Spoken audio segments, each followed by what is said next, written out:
आपल्या सगळ्यांचं मनपूर्वक स्वागत, सर्वांचं मनपूर्वक स्वागत।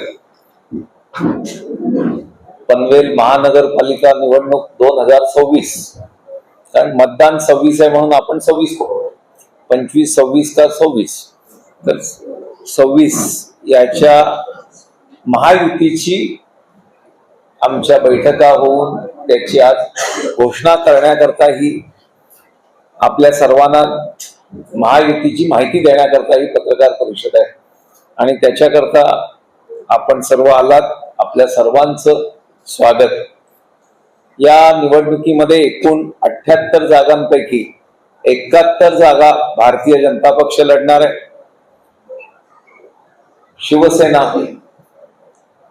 एकनाथ शिंदे साहेब ज्याचे पक्ष प्रमुख आहेत ते 4 जागा लढणार आहेत। राष्ट्रवादी काँग्रेस अजित पवार साहेबांची ती 2 जागा लढणार आहे आणि सन्माननीय रामदास आठवले साहेबांचं RPI ही 1 जागा लढणार आहे। अशी करून 78 जागांची ही महायुती आज बऱ्याच चर्चेनंतर आज आमची फायनल झाली आहे। उद्या या सर्वांचे फॉर्म भरले जातील आणि गेल्या महानगरपालिकेच्या निवडणुकीत जसं पनवेलकरांनी भारतीय जनता पक्षाला बहुमताने निवडून दिलं त्याहीपेक्षा जास्त यश यंदा मिळवू असा आमचा विश्वास आहे। कारण केंद्रातलं असलेलं नरेंद्र मोदींचं सरकार, राज्यातलं असलेलं देवेंद्रजी, अजितदादा आणि एकनाथ शिंदे साहेबांचं असलेला साथ, त्याच्यामुळे ते डबल इंजिन अधिक महानगरपालिकेचं इंजिन असं करत पनवेलकरांच्या सर्व अपेक्षा पूर्ण करण्यास महायुती सक्षम आहे आणि ही महायुती जोरात लढेल।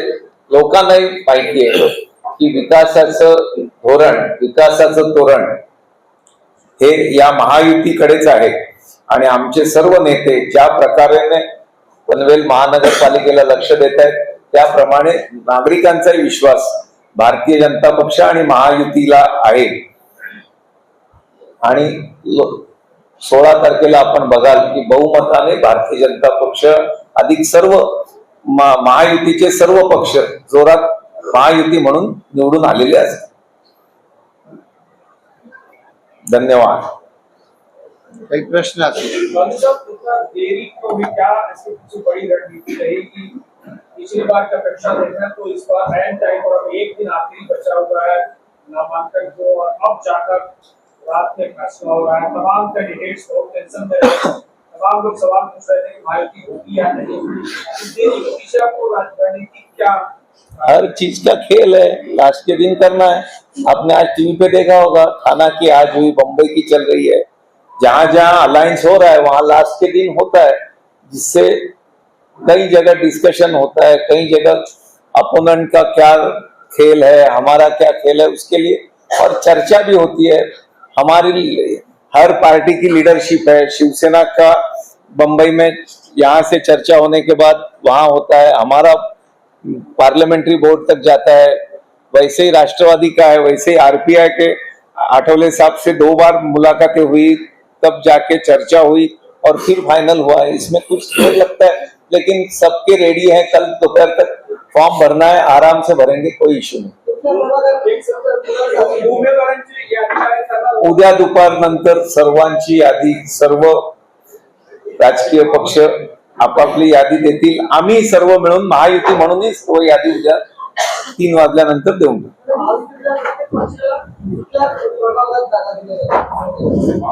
त्याही ठरलेल्या आहेत। उद्या दुपारी देतो। काही तासाचा अवधी आहे। तुम्हाला युती होणार का हा पहिला, महायुती होणार का हा पहिला प्रश्न होता, त्याला महायुती झालेली आहे हे त्याचं उत्तर आहे। आणि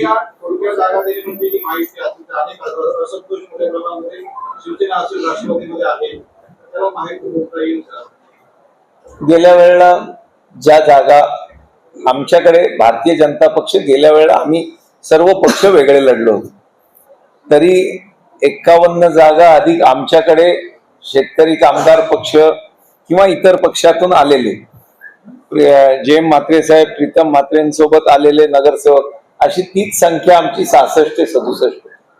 त्याच्यामुळे 78 मायनस केल्यानंतर राहिलेला स्कोप कमी असतो. त्याच्यामुळे हा आकडा कमी राहिला तरी गेल्या वेळेच्या तुलनेप्रमाणे यंदा प्रत्येकाचं प्रतिनिधित्व त्यांना समजून दिलेलं आहे.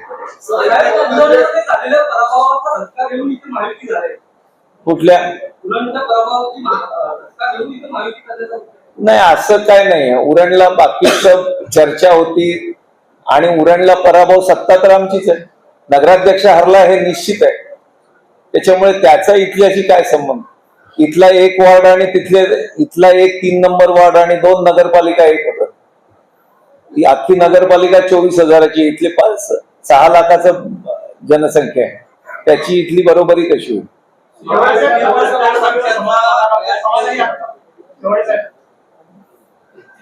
सर्वोत्तम सर्व पत्रकारांना येणाऱ्या नवीन वर्षाच्या शुभेच्छा देतो. म्हणजे थोडेसे प्रश्न पण मला त्याच सोयीस्कर येतील, कारण आता 2 दिवस राहिले. एक आपल्याकडे 30% क्रेज आहे. थोडं क्लायमॅक्स झाला म्हणजे थोडं प्रश्न थोडे चांगले होऊ शकते. नवीन वर्षाच्या पण तुम्हाला सर्वांना शुभेच्छा देतो. आपण प्रश्न विचारला, माननीय आमचे मुख्य नेते एकनाथ शिंदे त्यांचं विजन आहे विकासाला प्राधान्य आहे. आपण बोलताय की आम्ही 4 मध्ये समाधान आहे. जगामध्ये एके माणूस असा नाहीये की तो समाधानी असतो. त्याला अनेक काही ना काही पुढे वाटचाल करायची असते. परंतु साहेबांनी सांगितलंय केंद्रामध्ये राज्यामध्ये सत्ता आहे, महानगरपालिकेमध्ये आपल्याला 1 किलो काम करायचंय आणि नागरिकांच्या समस्येसाठी तुम्हाला जायचंय. तुमच्या किती सीट मिळतात ह्याचं काही एजेंडा नाहीये. ते शिंदे साहेबांचं शिकवा. आता पहा, साधारणतः आपल्या सर्वांना माहिती आहे टोटल सिटिंग आहे 78, त्यांचे स्टँडिंग आहे 66. त्यातनं गेले तर राहिले किती 12. तर 12 मधून आम्हाला 4 दिले, म्हणजे 32% जागा वाटा आम्हाला दिला. म्हणजे काहीतरी आमचे नेते आमच्यामुळे नाही केलं की आमचे नेते ह्या महाराष्ट्रामध्ये काही काम करतात. याच अनुषंगानं विधानसभेला लोकसभेला आम्ही त्यांच्यासोबत काम केलं. त्याची आमची परतफेड म्हणून आम्हाला सन्मानपूर्वक जागा मला वाटतंय या निवडणुकीमध्ये दिल्या. त्यामुळे समाधानी जगात कोण नसतो, पण जे भेटतंय त्यात समाधान मानण्याचा आम्हाला आनंद आहे. अशी चर्चा आहे की रामदेव शेवाळे स्वतःच्या सोयीसाठी फक्त माहिती झालेले आहे. जो दोष सामाजिक आहे त्याबद्दल आपली काय प्रतिक्रिया आहे. बघा, हे पक्षानं दिलेलं पद असतं. जिल्हा प्रमुख म्हणजे कुठल्या पक्षाचा मालक होत आहे. कुठल्याही पक्षाचा जिल्हा प्रमुख हा मालक होतो. या भागाच्या नेतृत्व आमचे मावळचे खासदार श्रीराप्पा बारणे आणि आमचे कॅबिनेट मंत्री गोगोले साहेब, खऱ्या अर्थाने ह्या दोघांच्या चर्चेतनं जो अहवाल निघाला तो अहवाल माननीय आमचे मुख्य नेते एकनाथ शिंदे यांच्याकडे जातो. आम्ही फक्त तिथपर्यंत आम्हाला काय सोयीस्कर जागा आहे हा मांडण्याचा प्रयत्न आम्ही केला आणि त्यामुळं आपण बोलता त्याचं उत्तर असं आहे. एक मिनिट बोला.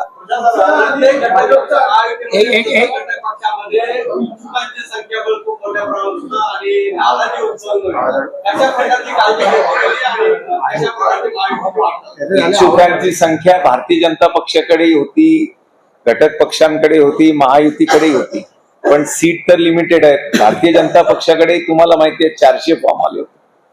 त्याच्यात आम्हाला जे पक्ष इतर पक्षातून आले त्यांच्याही कमिटमेंट होत्या, या सर्व पूर्ण करत त्याच्यानंतर महायुतीकडे यांच्याकडेही भरपूर, शिवसेनेकडे, RPI कडे, राष्ट्रवादीकडे भरपूर उभं राहणाऱ्यांची संख्या होती. पण सगळ्यांचं समाधान न करता महायुती म्हणून राज्यात जसं मजबूतीने सरकार आहे तसं राहावं याच्याकरता या सगळ्यांनी आम्हाला भरपूर सहकार्य केलं. भाजप आणि शिवसेनेचं असं ठरलेलं अंडरस्टँडिंग की एकमेकांचे कार्यकर्ते उमेदवार पदाधिकारी तोडायचे नाहीत, परंतु तुमच्या शेजारी बसलेल्या रामदेव शेवाळे तुमचे 2 संभाव्य उमेदवार तोडले गेले. एका 2 दिवसात ते पक्षप्रवेश करणार आहेत अशी शक्यता आहे. नाही, आमच्याकडे थांबवण्याचा प्रयत्न करणार नाही, आमच्यात अशी स्पर्धा नाही. त्यांनी आमचे कोण घेतले नाहीत, आमच्याकडे कोण संपर्कात नाही.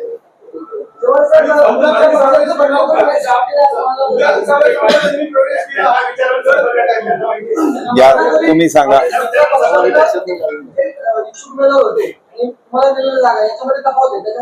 बंडखोरीची शक्यता असं वाटतं का तुम्हाला? नाही बघा, परत आपल्याला सांगतोय की माननीय एकनाथ शिंदे साहेबांचं विचार आहे की विकासाला प्राधान्य देणं. एक प्रत्येकाला वाटतं की मला उमेदवार आहे, मी त्याच मताचा आहे. मला वाटतं की माझा कार्यकर्ता गेले 5 वर्ष 4 वर्ष ज्यावेळेला एकनाथ शिंदे साहेबांनी सत्ता केलं तेव्हापासून त्यांच्यावरती आरोप आरोप झाले. पण ते सर्व आरोप जसे माझ्यावर झाले तसे आमच्या सर्व सहकार्यावर झाले. ते सर्व आरोप पचवून त्यांनी काम केलेलं आहे. तर मलाही असं वाटतं सगळ्यांना हा मिळाला पाहिजे. परंतु आपल्याला गणित सांगितलं की उरलेल्या जागेमध्ये जर 32% भारतीय जनता पार्टी जर वापरले असताना 32% जागा आम्हाला दिल्या तर आम्हालाही कुठेतरी त्याचं समाधान मांडलं पाहिजे. बंडखोरीचा विषय येतो तरी म्हणजे नगरसेवक पद एवढंच काय विजन नाहीये. त्यानंतर पक्षामधील अनेक पद असतात. मान सन्मानी इतर ठिकाणी आमचे नेते त्याचे समाधान करतील आणि ते त्यांच्याशी बैठक झालेली कुठे ना कुठे त्यांना मान सन्मानाची भूमिका देण्याचा निर्णय घेतला. त्यामुळं मला तर वाटत नाहीये की बंडखोरी आमच्यात होईल असं.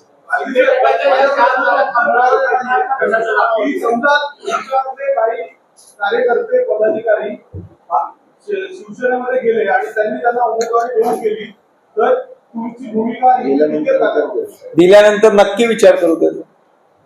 आज दिलेलेच नाही कपोल कल्पित गोष्टींवर मी कसा विश्वास ठेवू? आणि असं कुठलंच नाहीये. त्यांचे 4 उमेदवार कोण आहेत ते आम्हाला माहिती आहे. त्याच्या पलीकडे बंडखोरी कशी होईल?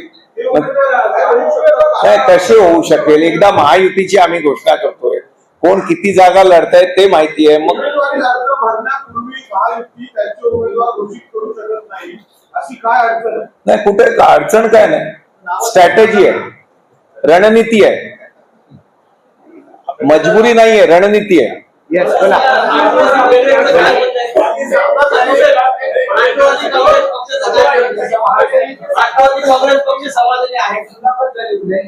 एक मिनिट. पनवेलकरांसाठी महायुती कुठल्या मुद्द्यांवर रिपोर्ट केली आहे आणि कुठल्या प्रकारचं विकासाचं धोरण घेऊन ह्या निवडणुकीला सामोरं जाणार? माननीय पंतप्रधान नरेंद्र मोदीजींनी 2047 साली विकसित भारत ही संकल्पना ठेवली आहे आणि त्याला साथ देणारा विकसित महाराष्ट्र असला पाहिजे. यासाठी सन्माननीय देवेंद्र फडणवीस साहेब, सन्माननीय एकनाथ शिंदे साहेब, अजितदादा पवार यांनी एक दिलानं अनेक अशा पद्धतीच्या या वेगवेगळ्या पद्धतीनं येणाऱ्या आपण म्हणूया आव्हानांना समोर जाण्यासाठी एकत्र यायचं ठरवलं आणि गेल्या वर्षी राज्यामध्ये प्रचंड असं आळवळ या राज्यामधल्या जनतेला दिलं. आपला पनवेल आणि सगळा परिसर आहे, या सगळ्या परिसरामध्ये आता खूप मोठ्या प्रमाणात विकास होतोय. या विकासाला योग्य दिशा जर द्यायची असेल, हा विकास जर सगळ्या विकसित भारत विकसित महाराष्ट्र या संकल्पनेच्या अनुरूप व्हायचा असेल तर त्याच्यासाठी या महापालिकेमध्ये राज्यात असलेली महायुती सुसत्तेत आली पाहिजे. यासाठी आम्ही निश्चितपणाने मतदारांपर्यंत जाऊ आणि मतदारांना थोड्या दिवसामध्ये आम्ही आमचा जो आमचा जाहीरनामा असेल तो जाहीरनामा त्यांच्याकडे देऊन जाऊ आणि त्याच्या आधारे आम्ही मतदारांच्याकडे करू.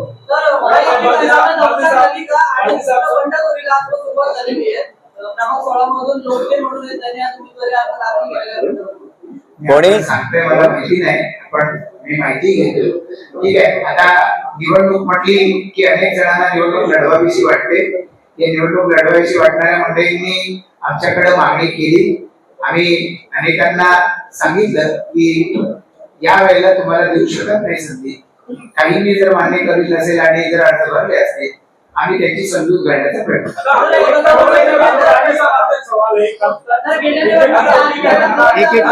माझी सगळ्यांना विनंती आहे, एक खास प्रश्न प्रत्येकाने विचारा. सगळ्यांना संधी मिळताना अर्ज भरायची मुदत संपलेली नाही. आम्हाला जाऊन वेगवेगळी काम आणखी करायची आहे. एक एक प्रश्न विचारा.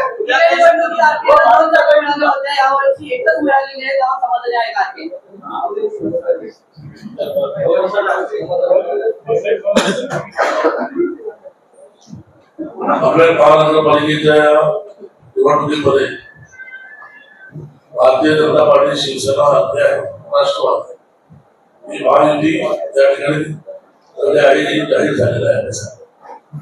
आपला प्रश्न आहे पनवेल महापालिकेमध्ये मागील वेळेस 2 जागा होत्या आंबेडकर आणि यावेळेस एका जागेवर समाधानी आहात. तर नक्कीच आम्ही एका जागेवर समाधानी आहोत.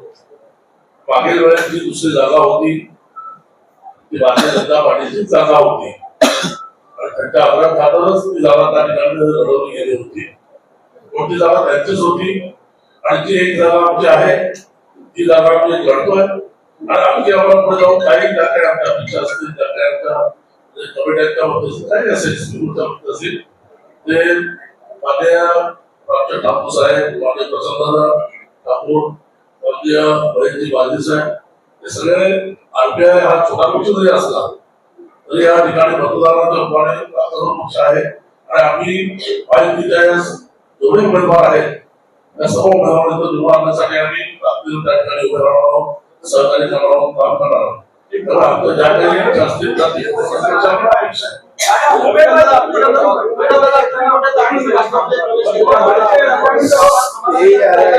उमेदवारी देत असताना उमेदवाराचं कार्य आणि त्याचबरोबरीनं त्या परिसरातली प्रभागातली लोकप्रियता हा सरळपणानं त्याचं काम याच्या आधारे उमेदवारी दिली जाईल.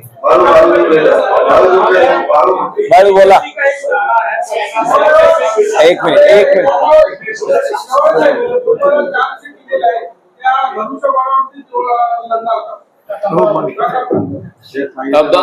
गोष्ट आहे त्याच्यात तुमचा प्रश्न आहे, पण एक तर 100% पुढे काही टक्केवारी नसते, पण मी 1000% सांगतो आपल्याला की 1000% त्या धनुष्यबाणावरच लढणार.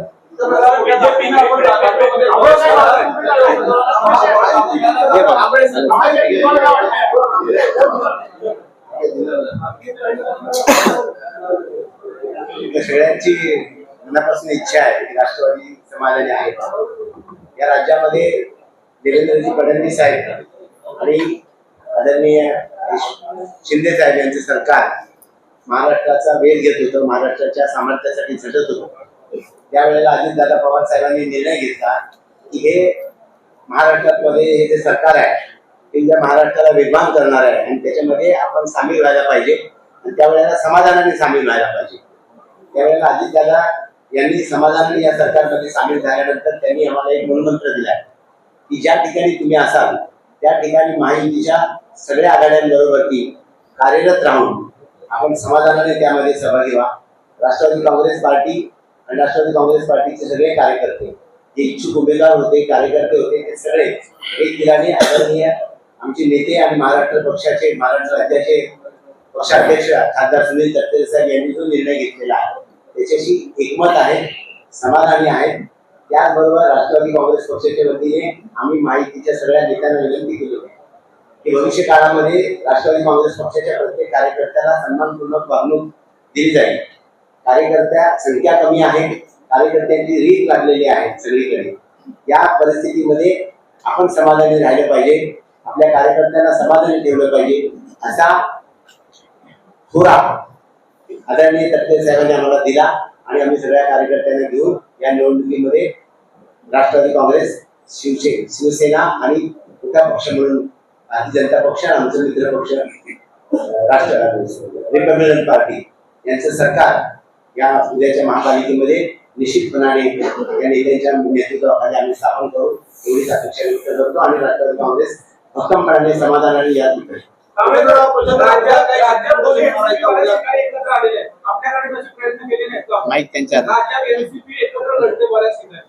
आपण प्रयत्न केले नाहीत का? फार गरज वाटली नाही, फार गरज वाटली नाही. आमची संख्या मोठी, आम्ही मोठी आहोत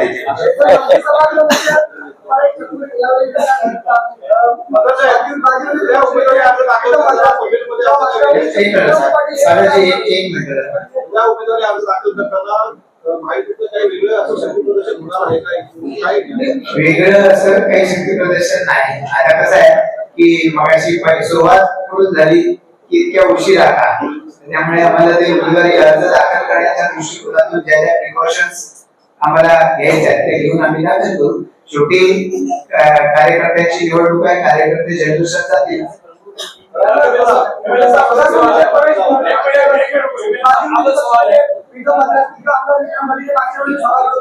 आता त्यांच्या बाबतीत काय झालं, चर्चा तर भरपूर आहे. त्याला दोघांशी सांगितले गेल्याप्रमाणे उद्या 3 वाजल्यानंतर या संदर्भातील सगळी माहिती आपल्याला पत्रकारांना अंदाज करायला लावायची सांगते.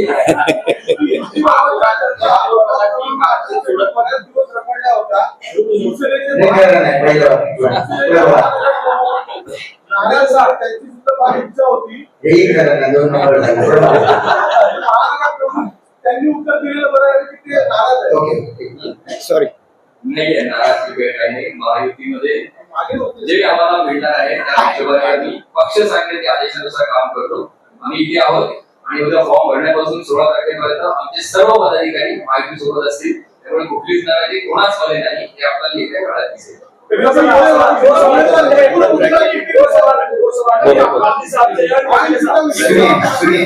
ऐसा है कि सारे सवाल एक साथ मत पूछिए ना, चुनाव लड़ना है हमको। 2 सवाल एक आपसे बोलो। पहले सवाल आपको माइक 71 सीटों पर बीजेपी लड़ रही है। आपका नारा है सबका साथ विकास, सबका साथ सबका विकास, सबका विश्वास। इसमें सोशल इंजीनियरिंग को टिकट देने में किस तरह की प्राथमिकता जो है बरती गई है बीजेपी की तरफ से, महायुति की तरफ से? क्योंकि आप सबसे बड़ा दल है, सबसे ज्यादा सीट आपके पास है, तो किस तरह से सीटों का बंटवारा सभी कम्युनिटी को ध्यान में रखते हुए इसलिए कारण काम करता 28 गांव पिछली बार माइनॉरिटी के आए थे, तो क्या माइनॉरिटी को इस बार विशेष प्राथमिकता दी गई है? क्या ये सवाल आपसे?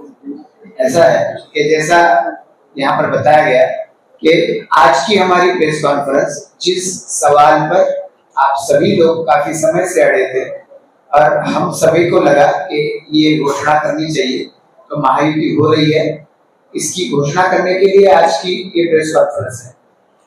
कौन लड़ रहा है, कौन से समाज से है, इसकी जानकारी हम आपको कल विस्तृत रूप से दे पाएंगे। वरना तो फिर ये क्या है कि आपने अभी तक जो सवाल पूछे, ये सवालों का भी उतना ही महत्व है, आपने भी पूछा था, तो हम कल इसके बारे में आपको ज्यादा डिटेल में बता पाएंगे। अब आप सब लोग यहाँ पर आए, आपण सगळेजण या ठिकाणी आलेला आहात, आपण सगळ्यांनी वारंवार या शहराच्या विकासाच्या मध्ये पत्रकार या नात्यानं अतिशय महत्वाची मोलाची भूमिका बजावलेली आहे। आपली महापालिका महाराष्ट्रामधल्या सर्वात तरुणपैकी एक, सगळ्यात तरुण नाही म्हणणार मी 29 पैकी, पण सर्वात तरुणपैकी एक अशी महापालिका आहे। ही महापालिका मुंबईच्या जवळ असलेली, विमानतळाच्या जवळ असलेली आणि आता या सगळ्या परिसरामध्ये प्रचंड विकसित होण्याची क्षमता असलेली महापालिका आहे। तुम्ही आपापल्या परीनं महापालिकेच्या कारभाराच्या बाबत आपल्याकडून लिहिले, तुम्ही या महापालिकेनं कारभार कसा केला पाहिजे हेही आपल्या परीनं लिहिलेलं आहे। चॅनल्स असतील, आपले प्रिंट मीडिया असेल, या सगळ्याच्या माध्यमातून तुम्ही सातत्यानं जाणते अजाणतेपणी आम्हा सर्व राजकीय पक्षांना मार्गदर्शन केले। असंच तुमचं मार्गदर्शन याही पुढे मिळालं पाहिजे। आमच्या माहितीला तुमच्या सगळ्यांच्या सहकार्याची आवश्यकता आहे।